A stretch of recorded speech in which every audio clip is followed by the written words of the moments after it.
Assalamualaikum warahmatullahi wabarakatuh. Bapak, Ibu, saudara-saudara sebangsa setanah air, pagi tadi saya telah memimpin rapat terbatas secara virtual tentang Undang-Undang Cipta Kerja bersama jajaran pemerintah dan para gubernur. Dalam undang-undang tersebut terdapat 11 klaster yang secara umum bertujuan untuk melakukan reformasi struktural dan mempercepat transformasi ekonomi. Adapun klaster tersebut adalah urusan penyederhanaan perizinan, urusan persyaratan investasi, urusan ketenagakerjaan, urusan pengadaan lahan, urusan kemudahan berusaha, urusan dukungan riset dan inovasi, urusan administrasi pemerintahan, urusan pengenaan sanksi, urusan kemudahan pemberdayaan dan perlindungan UMKM, urusan investasi dan proyek pemerintah, serta urusan kawasan ekonomi. Dalam rapat terbatas tersebut, saya tegaskan mengapa kita membutuhkan Undang-Undang Cipta Kerja. Pertama, setiap tahun ada sekitar 2,9 juta penduduk usia kerja baru, anak muda yang masuk ke pasar kerja, sehingga kebutuhan atas lapangan kerja baru sangat-sangat mendesak. Apalagi di tengah pandemi, terdapat kurang lebih 6,9 juta pengangguran dan 3,5 juta pekerja terdampak pandemi COVID-19. Dan sebanyak 87% dari total penduduk bekerja memiliki tingkat pendidikan setingkat SMA ke bawah, di mana 39% berpendidikan sekolah dasar. Sehingga perlu mendorong penciptaan lapangan kerja baru, khususnya di sektor padat karya. Jadi, Undang-Undang Cipta Kerja bertujuan untuk menyediakan lapangan kerja sebanyak-banyaknya bagi para pencari kerja serta para pengangguran. Kedua, dengan Undang-Undang Cipta Kerja akan memudahkan masyarakat, khususnya usaha mikro kecil, untuk membuka usaha baru. Regulasi yang tumpang tindih dan prosedur yang rumit dipangkas. Perizinan usaha untuk usaha mikro kecil UMK tidak diperlukan lagi, hanya pendaftaran saja. Sangat simpel. Pembentukan PT atau perseroan terbatas juga dipermudah. Tidak ada lagi pembatasan modal minimum. Pembentukan koperasi juga dipermudah. Jumlahnya hanya 9 orang saja. Koperasi sudah bisa dibentuk.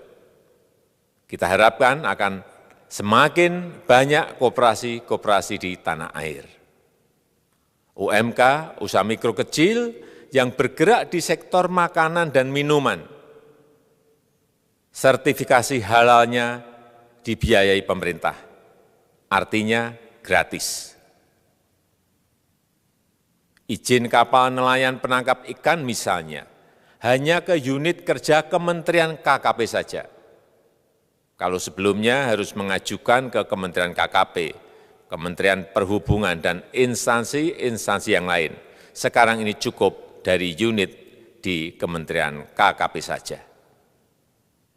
Ketiga, Undang-Undang Cipta Kerja ini akan mendukung upaya pencegahan dan pemberantasan korupsi.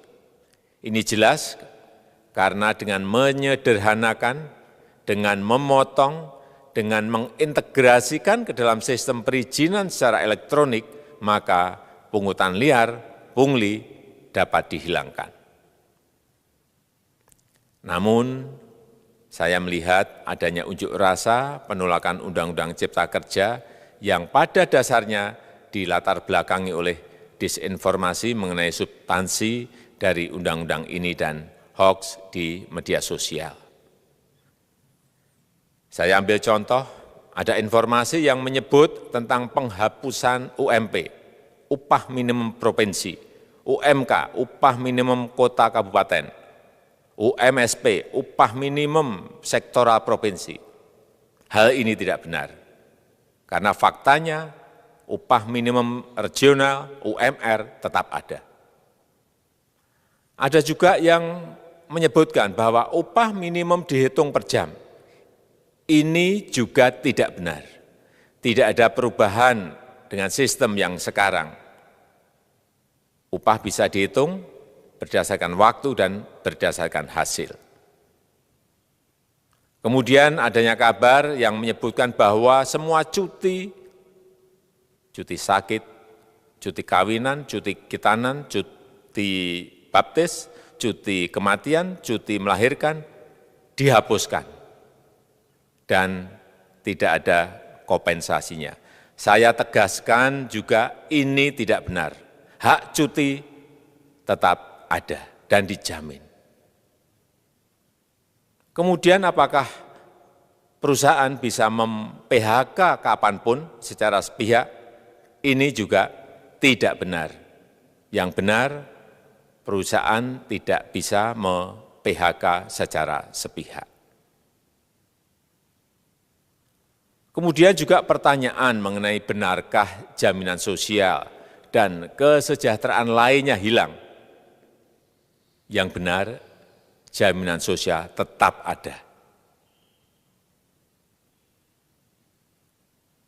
Yang juga sering diberitakan tidak benar adalah mengenai dihapusnya AMDAL, analisis mengenai dampak lingkungan. Itu juga tidak benar. AMDAL tetap ada. Bagi industri besar harus studi AMDAL yang ketat. Tetapi bagi UMKM lebih ditekankan pada pendampingan dan pengawasan. Ada juga berita mengenai Undang-Undang Cipta Kerja ini mendorong komersialisasi pendidikan. Ini juga tidak benar. Karena yang diatur hanyalah pendidikan formal di kawasan ekonomi khusus, di KEK. Sedangkan perizinan pendidikan tidak diatur di dalam Undang-Undang Cipta Kerja ini. Apalagi perizinan untuk pendidikan di pondok pesantren. Itu tidak diatur sama sekali dalam Undang-Undang Cipta Kerja ini. Dan aturannya yang selama ini ada tetap berlaku. Kemudian diberitakan bahwa keberadaan bank tanah. Bank tanah ini diperlukan untuk menjamin kepentingan umum, kepentingan sosial, kepentingan pembangunan nasional, pemerataan ekonomi, dan konsolidasi lahan serta reforma agraria. Ini sangat penting untuk menjamin akses masyarakat terhadap kepemilikan tanah, kepemilikan lahan. Dan kita selama ini tidak memiliki bank tanah. Saya tegaskan juga bahwa Undang-Undang Cipta Kerja ini tidak melakukan resentralisasi kewenangan dari pemerintah daerah ke pemerintah pusat. Tidak ada. Perizinan berusaha dan pengawasannya tetap dilakukan oleh pemerintah daerah sesuai dengan NSPK, norma, standar, prosedur, dan kriteria yang ditetapkan pemerintah pusat. Ini agar dapat tercipta standar pelayanan yang baik di seluruh daerah. Dan penetapan NSPK ini dapat nanti akan diatur di dalam PP atau peraturan pemerintah. Selain itu, kewenangan perizinan untuk non-perizinan berusaha tetap ada di Pemda, sehingga tidak ada perubahan. Bahkan kita melakukan penyederhanaan, melakukan standarisasi jenis dan prosedur berusaha di daerah. Dan perizinan berusaha di daerah diberikan batas waktu. Ini yang penting di sini. Jadi ada service level of agreement. Permohonan perizinan dianggap disetujui bila batas waktu telah terlewati. Saya perlu tegaskan pula bahwa Undang-Undang Cipta Kerja ini memerlukan banyak sekali peraturan pemerintah atau PP dan peraturan presiden atau Perpres. Jadi setelah ini akan muncul PP dan Perpres yang akan kita selesaikan paling lambat 3 bulan setelah diundangkan. Kita pemerintah membuka dan mengundang masukan-masukan dari masyarakat dan masih terbuka usulan-usulan dan masukan dari daerah-daerah. Pemerintah berkeyakinan melalui Undang-Undang Cipta Kerja ini jutaan pekerja dapat memperbaiki kehidupannya dan juga penghidupan bagi keluarga mereka. Dan kalau masih ada, jika masih ada ketidakpuasan terhadap Undang-Undang Cipta Kerja ini, silahkan mengajukan uji materi atau judicial review melalui MK, Mahkamah Konstitusi. Sistem ketatanegaraan kita memang mengatakan seperti itu. Jadi, kalau masih ada yang tidak puas dan menolak, silahkan diajukan uji materi ke MK. Saya rasa itu yang bisa saya sampaikan pada kesempatan yang baik ini. Terima kasih. Wassalamualaikum warahmatullahi wabarakatuh.